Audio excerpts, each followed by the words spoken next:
Hello and welcome to the Prospect Blueprint. I'm Kelly Kleiman, and my esteemed podcaster partner, as always, is Mr. Rick Dempsey, 24-year MLB veteran catcher with the Twins, Yankees, Brewers, Indians, Orioles, and Dodgers, and oh yes, the 1983 Series MVP. Rick, how you doing? I'm doing good, Kel. Thank you very much. You just came back from a big week, and before we introduce our guest, they opened up the Rick Dempsey Baseball Warehouse. How'd that go? Well, it went pretty good. A beautiful place, not one of these huge halls, where you got so much room you could actually play a baseball game in. No, we got all the things, the batting cages, all the machines that you need, pitcher's mounds, 3 or 4 of them. That's important. And on top of it all, we've got 7 major league veteran players that are going to be able to do the one-on-ones and the personal instructions with the players. So as of Sunday, the doors are wide open, and we're getting our first customers through there. So congratulations, it's going good so far. That's wonderful. Yeah, we're running the applause, so let's, there's actually an applause track we pop up, which is going to be fun. You're going to get one too here. All right, so our guest today, let's not keep the lady waiting. Our guest today is one of only 12 female certified MLB agents in the United States. She's pioneering change for the Latino ball player. We'll get into that here in a minute. She's the founder of at Leona Sports and at Latino Players Coalition. We'll find out a little bit more about that. She's not only involved with representing ball players, she has years of experience directing high-profile clients, nonprofit organizations. They have to have somewhere to put that money and give back to the fans, and I think she does a great job with that. She's a passionate advocate of giving back to the fans. She has an amazing network built through hard work and hustle. Lisette Carnet is also involved in helping players after the last pitch is thrown. They do have careers after baseball, as hard as it is, Rick. Right? Rick, you never left baseball. You're still there. I might add that Lisette is a mom, a wife, and has done a phenomenal job raising a current high school baseball player herself, a natural-born leader like mom, I think. And let's find out more about Lisette Carnet. Welcome. Thank you. Thank you so much. I'm so honored. Honestly, I just found out about your program that you just opened, Rick, and that's something that is all of my players. I tell them, think ahead, think of what you want to do.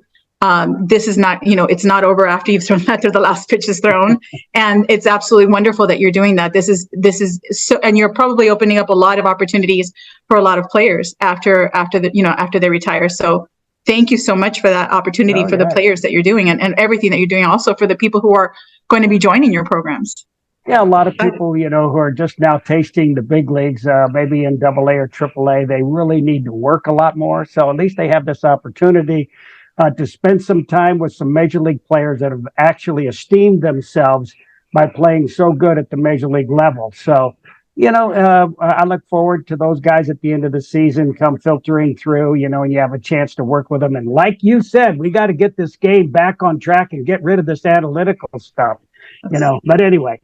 But as far as that goes, Lisette, let me ask you the first question. Why did you want to become a baseball agent?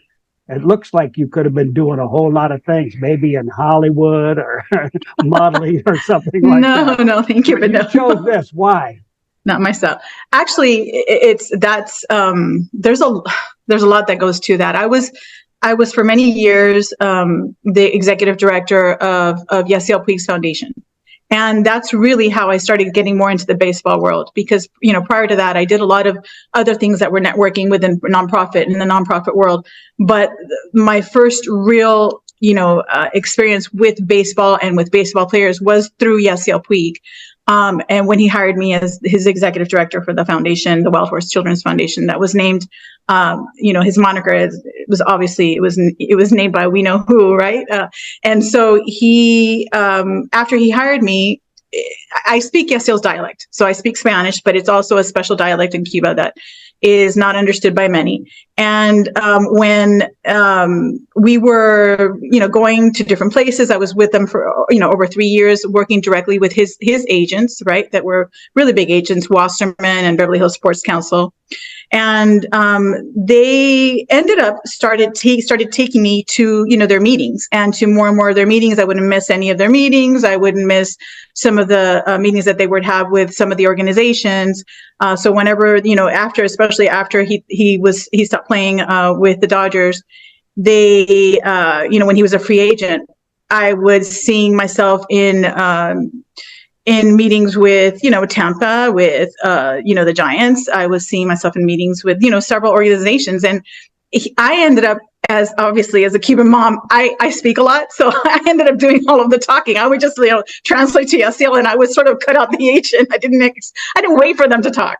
And Yasiel started catching on to that. And at one point he said, you know what the hell am I doing? Why aren't you my agent?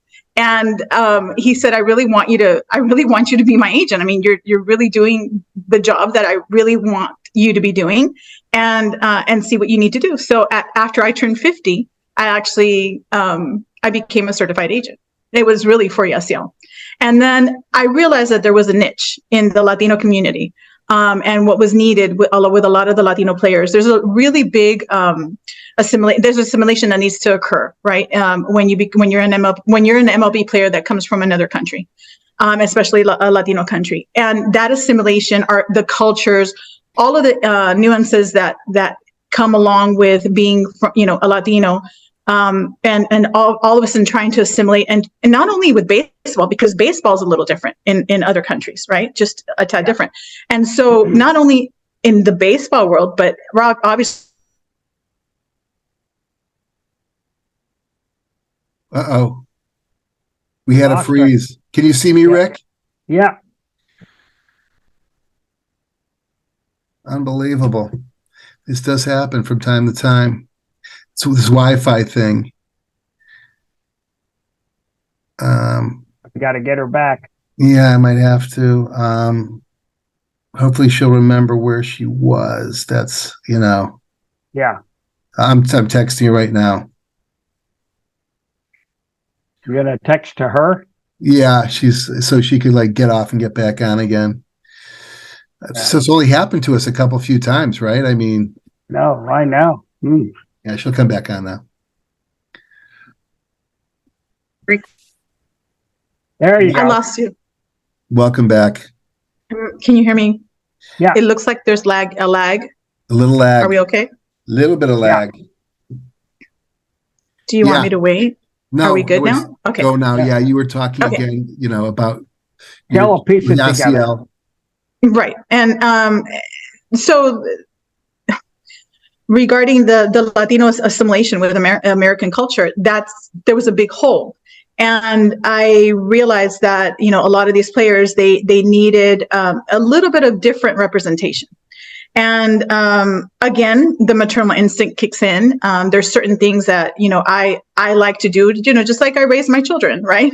I want to be able to make sure that my athletes have a long vision, not just a short-sighted vision of what's going to happen, usually which is what happens, because when they're coming from a different country, their entire goal is to make it to MLB, and they don't really think past that. They think that once they make it to MLB, their life is kind of made.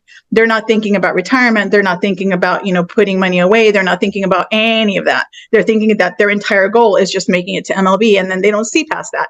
So my job is to make sure that they understand that there is a past that, and that past that is actually more important, because there's going to be a longer period of time past MLB than they are going to be, within MLB, because, the average time of a player being in MLB, if you're lucky, right, it's, 2 to 3 years. If you're really lucky, it's 7 years. And it's a window, and you have to take advantage of that window, be able to market yourself as much as possible during the time that you're within MLB.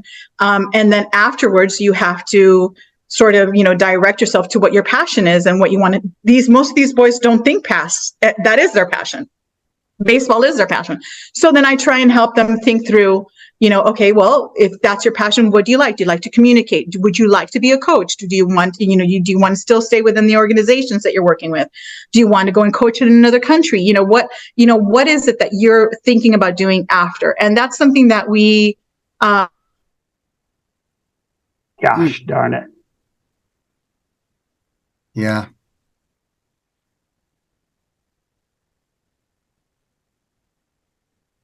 Yeah, I don't know what the issue is. I don't know. Am I still on? Yeah, you were talking about how the the opportunities possibly to go coach in another country. There's a list of options. And by the way, it says the internet connection is unstable. Just so you know, it might happen again.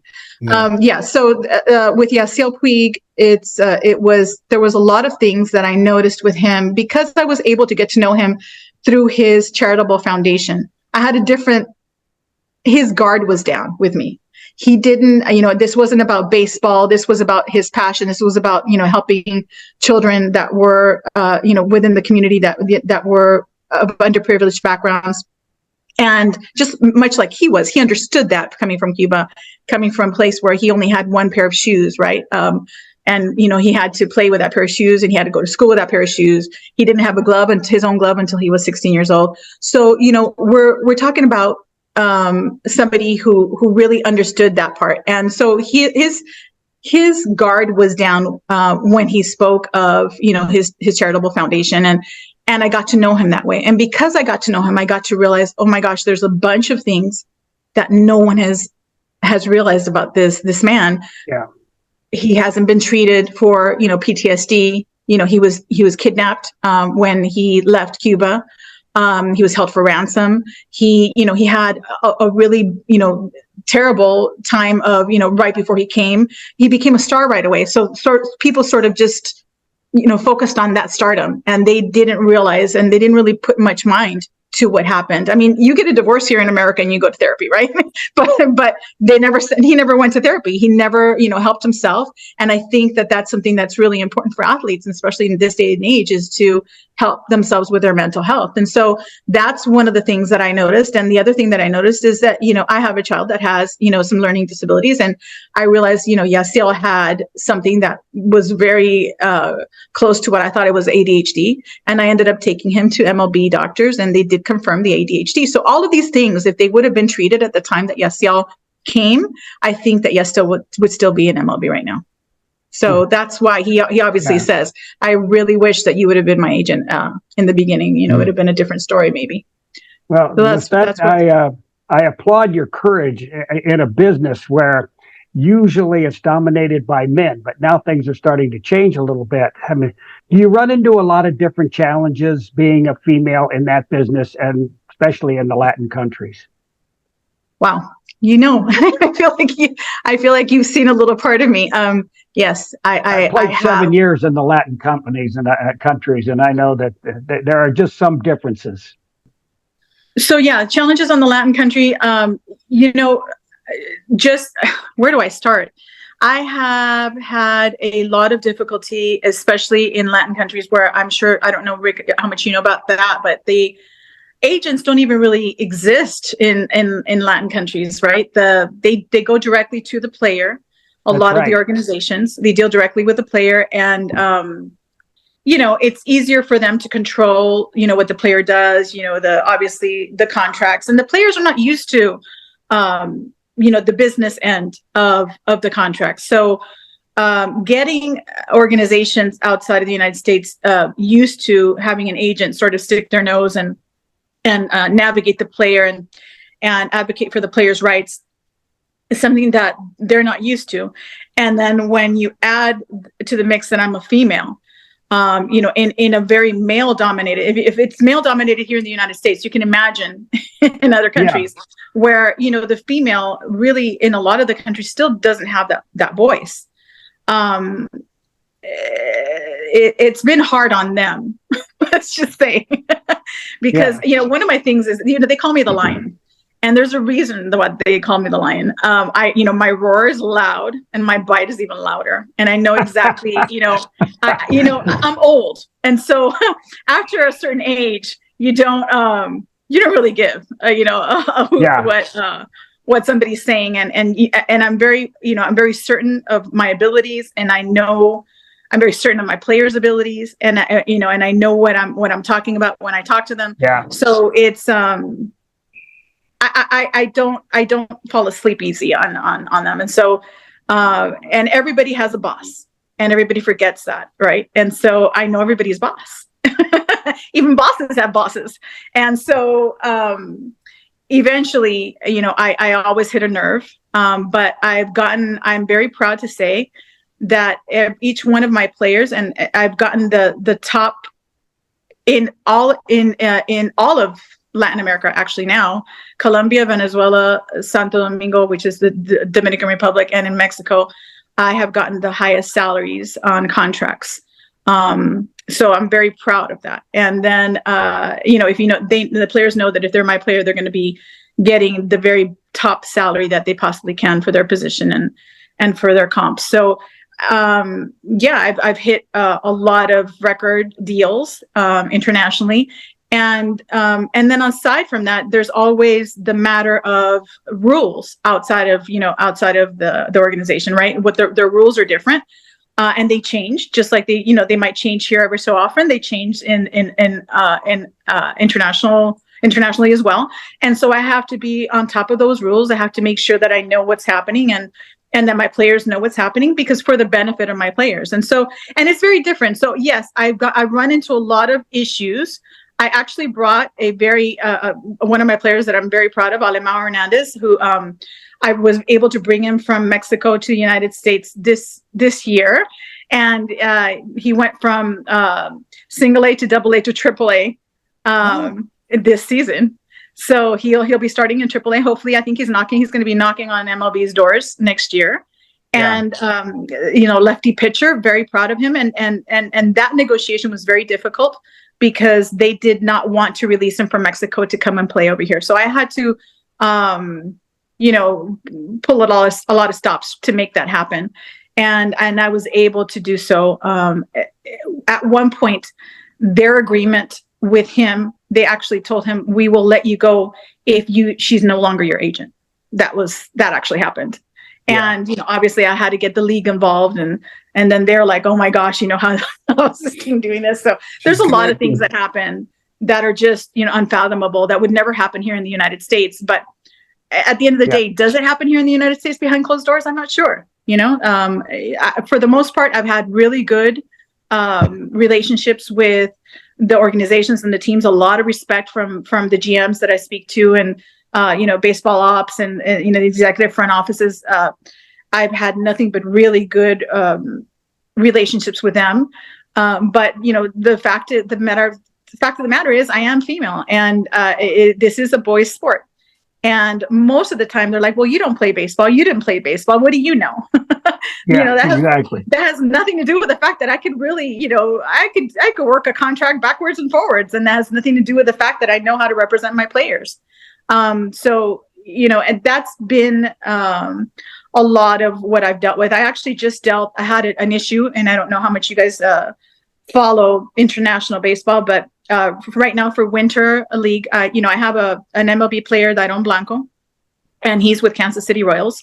And for Winter, he's playing in the Dominican Republic. He's actually playing in the same team that Yasiel Puig is. And he had played with Puerto Rico last year. So because he had played with Puerto Rico last year, when you play for a league, it's like almost you're not supposed to be playing for another league. So it's like you have to continuously pay for that league. There's some instances where there are some sometimes that you can get around it. Like in this case, for example, the reason that he played with Puerto Rico last year was because he didn't have his Cuban passport ready, and he was not able to go to the Dominican Republic last year to play. So he had to play within the United States, and so Puerto Rico offered him a contract. And we had an understanding with Puerto Rico that he would not be returning to Puerto Rico. It was just that for that season. Well, Puerto Rico came back this year when he signed with DR, and they were asking to sanction him as a player. They were trying to sanction the team that contracted him. And, obviously they talked a lot of dirt about his agents because this was going on. And we had to, I had to get involved, and I called, the organization, and the manager, which I won't name him, he completely tried to demolish me over the phone, threatened me, told me that I was no one. I was a nobody, told me that he had all this experience in MLB, and, he was this and he was that, gave me all of his, titles within MLB, and how he was going to destroy me because he had all of these connections. And this was all over the phone. And this is par for the course because I'm female and because he thought that I was going to back down. That's the last thing that I did. I got everyone involved. I got my union involved. I got the MLB involved. I got everyone. I called the leagues. I called everybody. And then the next thing that I'm going to do, and I'm going to still do it, I'm going to do something on my social media explaining, some of the things that we female agents have to, we not only have to worry about knowing all of the contracts and knowing all of the rules and regulations and how, the business of baseball, but we also have to deal with that kind of attitude. And my whole thing is, if this person who was a coach here in MLB and who managed here in MLB and in the minors, if this is the kind of leader that is leading our younger players, and that's where we have a problem, because we cannot have that kind of leadership. We have to make sure that the Latino coaches, the Latino players who are the mentors to these young Latino players, the Latino coaches, Latino managers who are the mentors to these young Latino players, have a bigger responsibility to teach them how to be men in the United States and how to be men in MLB. And so, that's something that I've been trying to do with the Latino Players Coalition. And that's why we started it. Lisette, let me go back. I know Kel is anxious to ask you some questions, but let me ask you, I want to go back a little bit, as you are approaching these players in the Latin countries. In my experience, when I played 7 years in the Latin countries, Venezuela was probably had the most impact on me. But I knew that a lot of players had people representing them who weren't really their agents, and they just couldn't wait to get the signing bonuses and take probably 80% of it, and then ship the one kid, the player to the to the United States to play professional baseball. And you probably had to deal with those people because they were not very friendly or very good people to deal with. Yes. The thing is that these players are commodities, right? They're a product for these people. And unfortunately, that's a built-in system. I mean, you're talking David against Goliath, right? I'm not going to be able to break that system, at least not in my lifetime. It's a system that's been going on for a very long time. There's got to be something that's done within each country to be able to break that. But that is, they see what is it? They see a whole. They see an athlete with talent, and they know that these athletes don't have a guide. Most of the time, these people have a hand in bringing the player out of the country, wherever they're at. Yeah. And then they set them up with, or they set their family up with money, with training, with development. And then they basically sell them to the highest bidder. That's been going on for years. And yes, and most of the time, by the way, they stay around and you don't know it, but they continue to make a cut out of whatever the player's salary is. Whatever he gets, right. And that's not something that's well known. But we have agents that deal with them. I don't reach out to players, which is what's funny. Players hear about me and they come to me. And I have over 100 players now internationally. And in the United States, I have, several in the minor league system and in major leagues. But I am known for the fact that I'm different from every other agent in the sense that I will not deal with that kind of nonsense in the way that when you're my player, everything about your life becomes important to me. If someone is taking advantage of you, which is what happens a lot with a Latino player, that I'm going to point it out to you, and I'm going to continue to point it out to you, and that's not going to happen while it's on my watch. So I had a very eye-opening conversation when I first became an agent with another agent who tried to, because I'm female and because they knew that there was something that was probably good about what I was building, they tried to come and partner with me. And one particular agent, who is a very well-known agent here in the United States, told me about several players that he had on his client roster, and he was telling me, well, these players, they don't know how to order pizza. They call me, if they have to. I have it on my credit card, and if they need to do anything, I do it with my credit. That to me was what? I couldn't believe that was happening. And, I try, and it's very true, because a lot of these players, they come and a lot of people come around them and they say that they're going to take care of them financially. So they have financial advisors, and everybody's just has their hand on the cookie jar.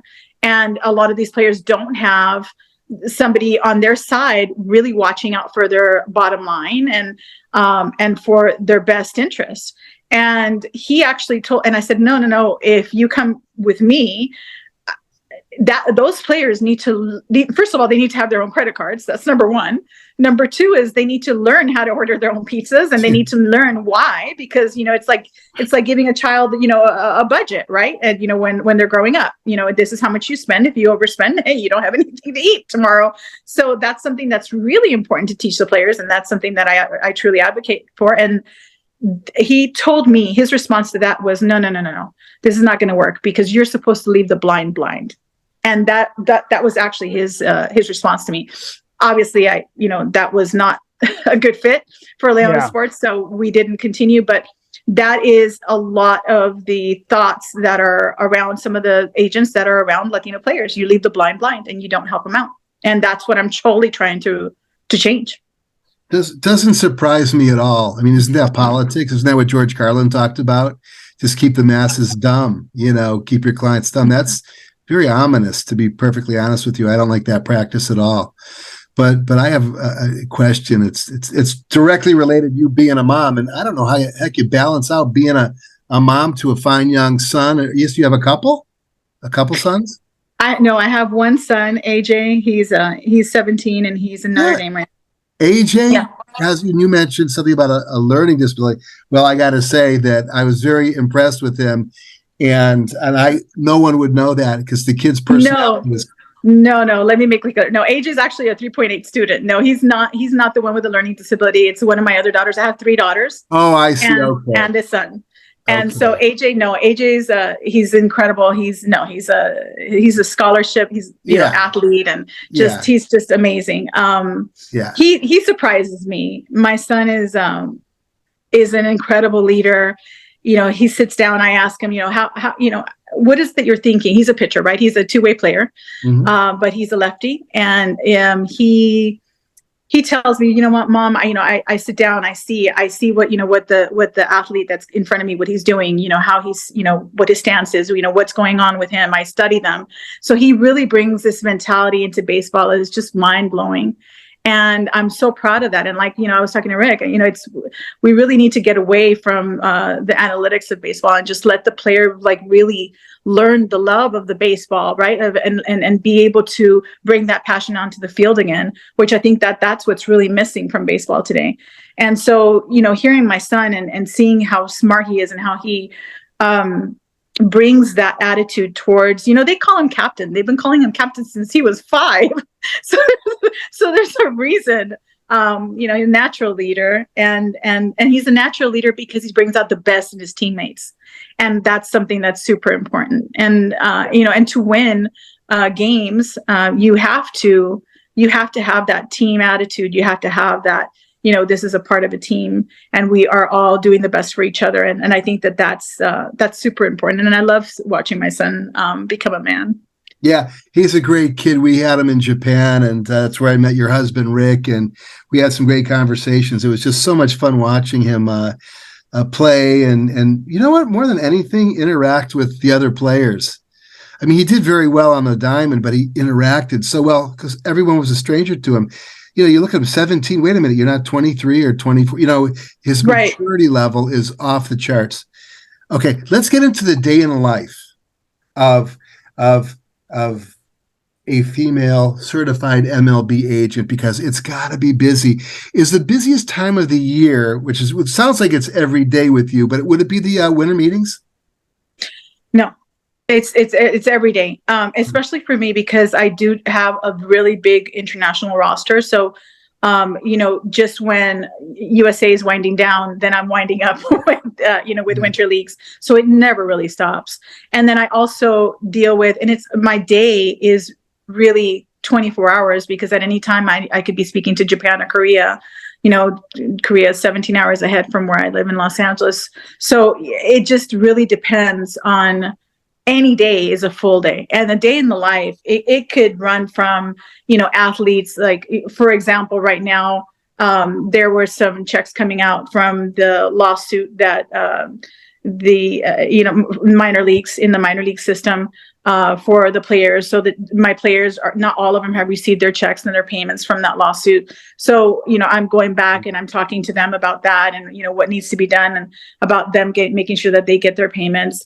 It could be anything happening with their bank accounts. It could be anything happening with, I really need to start, to help. Can you help me with my credit? Can you help me build my credit? And I'll do that. Can you help me buy a house? I would like to buy a house, or I would like to buy a house in my country, and I'll do that. Obviously, if there's legal issues, I am on the forefront of all of that. I don't let go of any of my players at any moment, at any time, because I think it's the player as a whole. It's not just the player in the baseball, which is also something that's really definitive, and the difference with Leona Sports and a lot of the other agencies. And I've had players like Henry Urrutia, which, he played with the Baltimore Orioles, and he has been in Mexico and in the Dominican Republic. And, our goal is still to get him to Asia. And he tells me, wow, if I would have had someone like you, it would have been totally different. I would have probably been in MLB longer. And he tells me that once, he was gone from MLB, that his agent just basically dropped him. He never heard from him again. And that happens a lot. That's not what we do at Leona. At Leona, we continue. We hope that you flourish after MLB. MLB to us, hopefully, you see it as a stepping stone to something bigger in life, because it's such a short window. And, we want to make sure that you have, post-retirement and your career set forth in mind and strongly, and I help them navigate through that. So it's an all-day thing. It could be anything happening in any given day. I can get calls from attorneys. I could get calls from real estate agents. I could get calls, and I have to. It's everything that that happens in your life. Right? If you're buying a house, if you're trying to get credit, if you're having an issue with one of your children, everything that happens in your life, I take care of. But I do that multiple times. Quick question. Do you endorse any specific CRM? I'm kidding. I can only imagine what it looks like, if you even have one. It's just mind-boggling. Go ahead, Rick. Well, you've blown all the questions that we wanted to ask you, because you've answered most of them too. But you are very interesting, and I would like to know. I mean, you've dealt in all the Latin countries now, so you know exactly what to look for. You know exactly what you're up against. Now that it seems like baseball is leaking into Asia and a lot of other places like that. What is your experiences with these kind of countries, and is it a lot different than what you're dealing with in the Latin countries? It is. So I did negotiate a $1 million contract for Yasiel Puig last year with Korea. He did very, very well in Korea. He actually took that team to the championship. So he did excellent. And that really goes to, that's one of the things that I keep on saying. It's not analytics. Sometimes it's one person can really make the total difference in a team. Right. And so one of the things that I did do is I wanted to be different for Yasiel, in the fact that he's always told me, if you would have been there, it would have been different. So what would I have done? And I always think, what would I have done if I would have been Yasiel's agent when he came to the United States? Well, I would have just assimilated him. That would have been the very first thing that I would have made sure that he was taken care of. So now I had Yasiel last year for the first time going to Korea. And I was thinking, he doesn't know the language. He doesn't know the people. He doesn't know the culture. And by the way, neither do I. So I needed to be there. So I actually went with him for 6 weeks. And I helped him assimilate to the culture. I was able to make sure that he understood, look, this is what's expected of you. This is what you can and what you cannot do. And 6 weeks was just about a good enough time to be able to learn a lot and to be able to make the connections that I needed to make over there. I was able to make connections with agents. I now have an agent that is Korean and that works with Leona Sports. So we have an Asian division as well. We work with Japan as well. And yes, it's absolutely different. And they change too, because right now they in order to fill their rosters, they look for a lot of AAA players. and players that, if you're in Asia, you're going to be looking at the Dominican Republic, and you're going to be looking at MLB or minor leagues. You're not really going to be looking for Mexico, Venezuela, Colombia. It's almost like a thing. If you're in Dominican Republic, they see you as being able to sort of hang with the big boys, right? Because there's a lot of MLB players that still go to play Winter League in the Dominican Republic, and it's a different kind of baseball. It's like sort of very passionate baseball, and it's not easy. So they know that, and they send a lot of the scouts there. So that is the funnel, really. And this is what I tell my players. If you're playing in Mexico, if you're playing in Venezuela, if you're playing in Colombia, anywhere else in the world. I mean, I have players in Australia, I have players in Germany, in Italy. Our goal is to get you at least to Winter League, in the Winter League for the Dominican Republic, because you're going to be seen there by some of the scouts.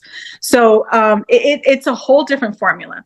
And we make sure that our players are seen, that they know that this is what's going on. And this is, how they have to, present the best of themselves in Winter League. It's not a playground, right? It's not like, this is a time that you go goof off. It's not, absolutely not. The time that you're playing is this is the most difficult.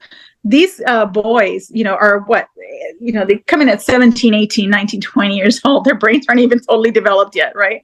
And they have a window, and their window is so young, right? They're in their 20s, and they're expected to make these really incredible decisions for their life. And who can really make really incredible decisions for their life in their 20s? I mean, it's difficult. And I tell them this: you have to put everything aside. I mean, I'm talking women, I'm talking cars, I'm talking everything that you fancy right now. You have to focus on the business of baseball. This is what they're going to be looking at right now. And I sort of beat them, on the head with that, because they need to not lose that focus, and they need to realize that everything they do is being watched. Yeah. And you're only as good as your last pitch. You're only as good as your last at bat. That's the reality. Well, I'll say this. I'm a huge fan of Japanese baseball and Korean baseball. By the way, my wife speaks fluent Japanese and Korean. Wow. So if you ever need anyone to help you, she's... I love that. We're well connected in the Japanese baseball world as well. We obviously spent some time over there. Love it. Can't get enough of it, frankly. But it's a challenge to get players over there, because there's only a few foreigners that are allowed on a team. They've sort of limited it. I've got another well, let me ask you two questions here. I'm going to we've already... That's actually true. I'm sorry. That's actually true for Korea, but not for Japan. Oh, no, that's very compelling now, because I know two boys that really want. But if you had someone grant you a wish related to getting a better foothold in the NPB, that's the Japanese bigs, as a trusted supplier of baseball talent, which you are, what would that be?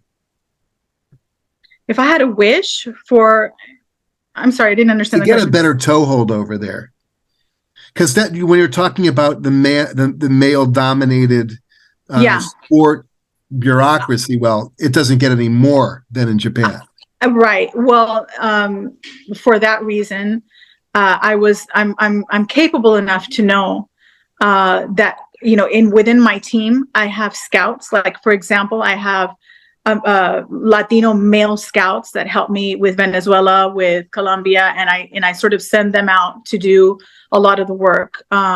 With Asia, I have Japanese agents, and I have Korean agents for Korea that I'm able to send out. So it's not necessarily like I'll be doing sort of like the mind work behind the scenes, but I send them out because at the end of the day, it's not about me. It's about the player, and it's about getting the player what they want.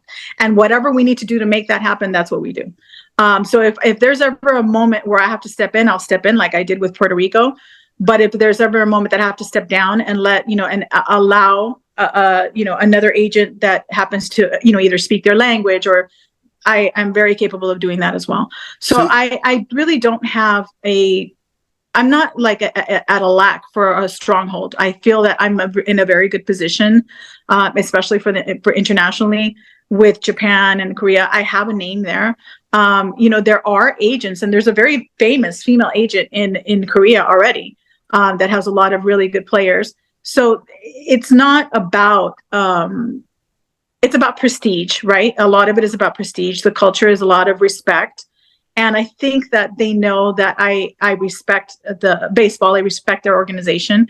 And I think that is the stronghold that we have, right? And I don't really think I don't really have a wish. The only wish that I have is really for my players, right? That my players are able to put the best of themselves out there, to learn, right? Like anything, the same wish that any mom would have for their child. Yeah. That you're able to teach them the best that you can, and that you're able to, sort of help their character and mold their character so that they could be fruitful and successful.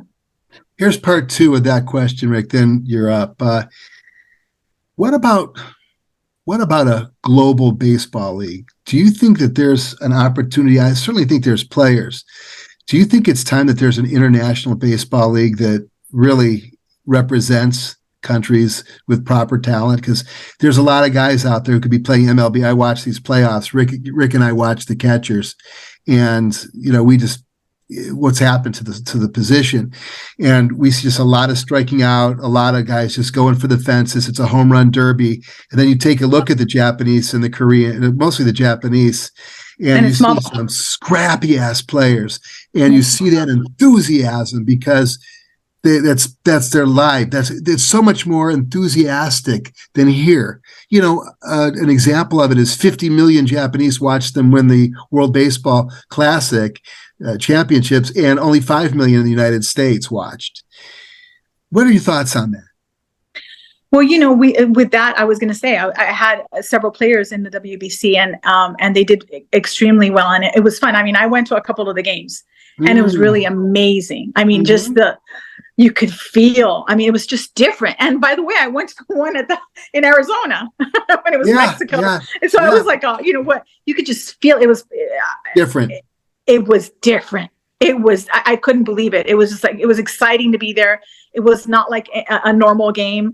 And yes, I think that there is definitely a space for that. That right now, Dubai has actually opened up, a league, right? And there's a league that's opening up in Dubai. They have, I think that they're doing their exhibition games in November. They have 4 games, I believe, in November with a couple of teams.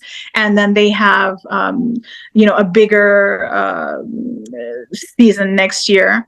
And they're hoping to grow. So, there's baseball everywhere. In Germany, like I said, Italy, Australia, I have South Africa, and there are incredible players that really have incredible abilities. And I think that there is a room for that.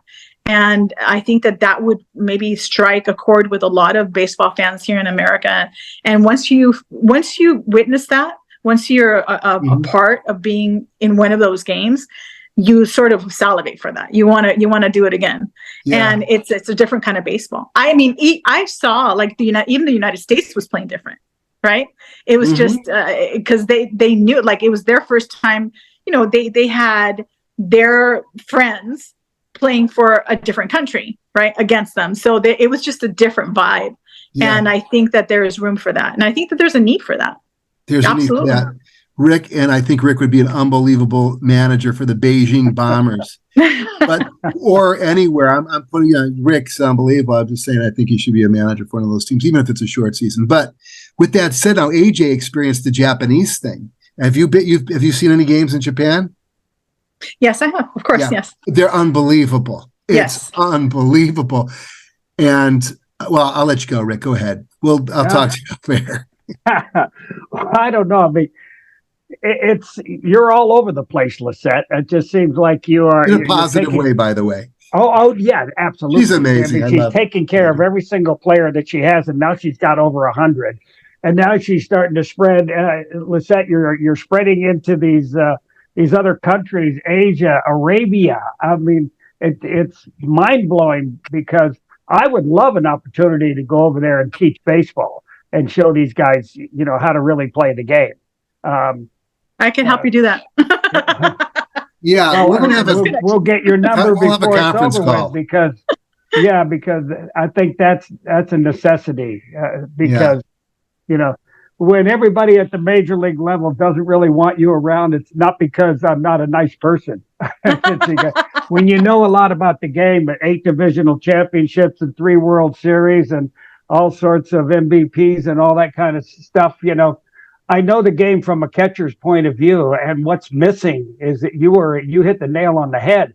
What's missing is the passion for the game, and the fans they feel it. I know that the fans feel it because there's no rivalry in baseball anymore. They're all just like the same person. Now they hit a home run, they sing, they dance around the bases, and they go sit in the dugout, and that's it, Yeah. But there's no real like rivalry. I don't believe in fighting or anything, but there is some parts of the game where you push a player back from the plate a little bit, you go for the outside corner. There's certain ways to orchestrate outs during the course of the game that's important to learn, but they don't want any part of that game right now. Everybody has to play according to the computer.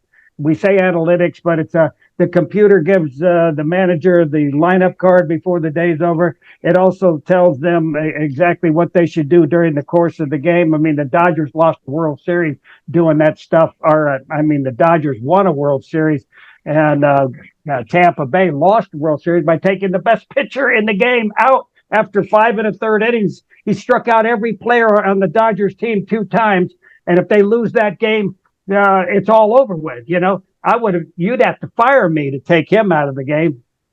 So anyway, there's a lot of changes, and I guess I got off on some other tangent here, but you're a very organized person, and you're really focused on your players. And how much can you expand into these other countries? I don't think that there is a limit on how much I can expand because, like I said, it's not just me. This was never about me, which is why I'm a really tough roach to kill, right? I had a meeting with Tony Clark, which is the president of the MLB, right? MLBPA, the union. And I was very honored to have that meeting with him because our meeting was about helping the Latino player and what needs to be done to help the Latino player starting in minor leagues, right, in the system, in the farm system, so that they could better assimilate, so that they could have a better chance, right, when they make it to MLB. And we had a lot of discussions, and he really listened to some of the what I consider are things that happen, right? Like we have, I don't know how much you guys want to talk about certain topics, but obviously, one of the things that just happened is, the Trevor Bauer and the story regarding Trevor Bauer and what happened with the female that accused him. And even though I don't speak of other players who are not, they have very capable agents. Rachel Luba is a very capable agent for him, and that's her player. So I will not speak about their personal, issues or whatever. But this is a topic that sort of runs across the board because many of my players run, especially now in the day and age with social media, which, honestly, a part of that is, aren't you kind of happy? I don't know. I'm kind of happy that social media wasn't around when I was in my 20s. I still hate things would be recorded. Yeah. Forever. I'm like totally happy I ditched that one. But, these kids, now everything's recorded and everything stays online.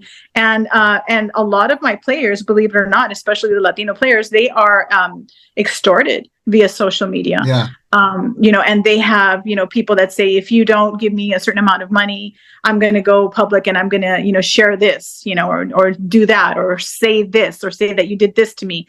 And, and I receive these social media messages from my players, and it's like, oh my gosh, here we go again. And then I have to get the right people involved, and sometimes I have to get the FBI involved, and it becomes very laborious and it's very disturbing. But that's something that's real. And where do you draw the line? An athlete is a very and especially because MLB, and I'm just gonna say this. I lately MLB is fearful of a lot of things. And, I'm a female. I'm a female. I have 3 daughters that I've raised and obviously that I adore. And I know life and what some of the challenges are being a female in life. And so, yes, there's lots of things that can happen because you're a female, but at the same time, you have to, there's certain things, like, for example, anybody could, do a lawsuit here in California, right? You could sue anybody and you could say, oh, I'm going to sue you because of this. You don't have to bring any proof to be able to sue somebody, right? You sort of bring that out, and then there's it's sort of like, anything can happen, right? But when, again, a lawsuit is a lawsuit versus, something that might happen that might be a criminal charge or something like that.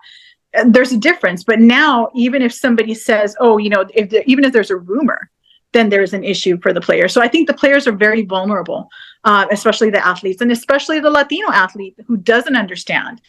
In their countries, they're a lot more free to speak to everybody. Everybody's kind, everybody's nice. They come, they sort of eat at everybody's house, and they expect it to be the same over here, and it's not. They run across a lot of people who take advantage of them. So that happens too, and that's the ugly underbelly that I sometimes have to deal with for my players. Well, Lisette, obviously you're very busy, but you seem to be very well organized. You got a lot of people helping you, but I still can't. You've got a big family, 4 children, 3 girls, 1 boy. And a husband. If my wife was on the road for 6 weeks like that, I'd go crazy. But it must be very tough on you. So how do you manage it so that you keep everything together? I have an incredible support system at home. I've been married to my husband for 26 years. I've raised my children to know that, their dreams are important. They have to, go after their dreams.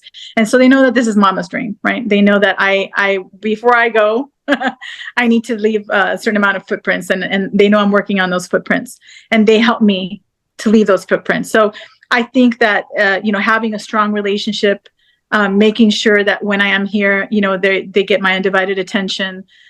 They know that I'm working for them as well. The girls know that I'm opening their doors for tomorrow as well, especially my girls, because they know that, hey, mom's out there doing something that's not done every day. And, when we sit around in Thanksgiving, that's the first, we go around and we say what we're thankful for. And that's the first thing I'm thankful for. And I remind them, I do this for you as well. I'm doing this for the players. I'm doing this, obviously for who I'm helping, but I'm also doing this for my girls at my table. Yeah. So, it's that family support. We have a good family. It's a strong family. It's a small family, but it's a strong family. And I think that's the basis of everything. And that's what I try and teach my players, that if you're going to go for something, go for the strong family unit. Yeah. Well, Rick, you've been married for how many years? 55. 55. I married my grammar school sweetheart. Yeah. Oh my gosh. Yeah. High school sweet. Unbelievable. I love that. Yeah. Grammar school. And she's adorable grammar school. Too. 7th grade, I met her. In the 9th grade, we were always good friends. And then in the 9th grade, I started, first year in high school, I started dating on a regular basis. And it was all over from that point. Yeah, she's really cute too. Rick, you've done everything right. You've done everything right. I hope so. Well, being a baseball player on the road all the time, it could put an easy hole in the boat, but she's been amazing my whole life, that we still promised never go to bed mad at each other, and we've kept that promise for 55 years. Yeah. So that's wonderful. Yeah, that's wonderful. Yeah, you don't want a woman mad at you at nighttime. They go into an altered state, and you never know what could happen there. So true. I know that state. Altered state. It's true. I hate that. It's okay. This is the fun part. You have to answer each question within 10 seconds because it's the lightning round. I added this at the last second, and I have fun with it. We do it with all the coaches and all. So here we go. I don't know. We'll see how I do. Okay. The easiest position to find suitors for? Pitcher. Players wearing 10-pound gold chains trying to beat out close plays at first base. What's the question? Yeah, it's a response. Because the gold chain. Don't do it. Joke question is what don't it is. Do it. Don't wear 10-pound gold chains. There you go. Which international league intrigues you the most? Japan. Should there be a global baseball league? Absolutely. We touched on that. We're going to talk about that. Your favorite Cuban dish? Oh, wow. Shoot. Arroz con pollo. I like chicken and rice. Okay. The best dish that you make? Paella. Okay. That's chicken and rice? It is chicken and rice, but it's Spanish. So I have my grandparents were Spanish. There's a lot in paella. Sasquatch, real or imagined? Imagined. Unless you're talking about a player. Okay. Who will win the World Series? Astros. Astros, yeah, I think so too.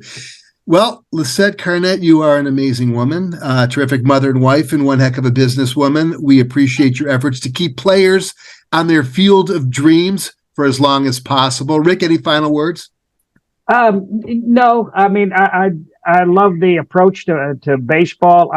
It's not very often you meet somebody that's done what Lisette has done and still believes that analytics should be out of the game right now. And that makes her number one with me for sure, because I thought it all along. You have to learn the game to a point where you don't have to pull your hat off to every single hitter and find out where you're going to play them in the outfield or where you got to shade them in the infield, or some little note or something.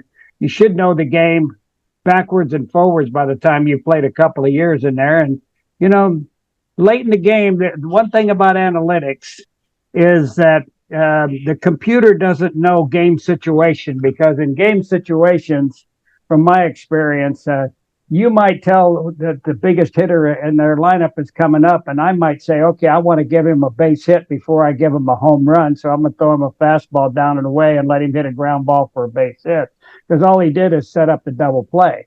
That theory worked on quite a few ball clubs, but we're talking analytics, and I think she knows exactly what I'm saying, that the game has changed too much for the fans and the players themselves, because they really don't know the game. And so, like what's happening now, all the best teams are getting beat early in the playoffs right now, and that could be one of the big reasons, is they just don't know the game well enough right now. Yeah. Before I get into our salutes to a couple different places here, I want to say that in Japan, they're not concerned with how fast the ball leaves the barrel.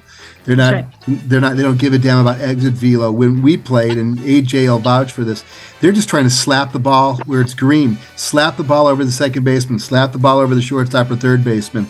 That's the way the game's supposed to be played, in my estimation. Move the fences back 40 feet. Okay. Before we sign off, I want to remind everybody about this unbelievable place in Columbia, Maryland. It's called Rick Dempsey's Baseball Warehouse. It's a fantastic new facility for developing young athletes in our favorite sport. Rick, you rock. Good luck with that. Thank you. You betcha. And I also want to remind prospects to visit twoadays.com, where you can see college coach reviews for all sports. You can leave a review and rating as well. It's the only site of its kind. It also provides valuable tips and resources to help student athletes make the right decision at a critical and expensive juncture in their lives. That's all the time we have for the Prospect Blueprint. We close the show with this quote. You're going to like this, Rick. I hope you do too, Lisette. It comes from the late, great Casey Stengel, of which one of my boys is named after. And he said, 200 million Americans, and there ain't two good catchers among them. But he had Yogi Berra. Did he?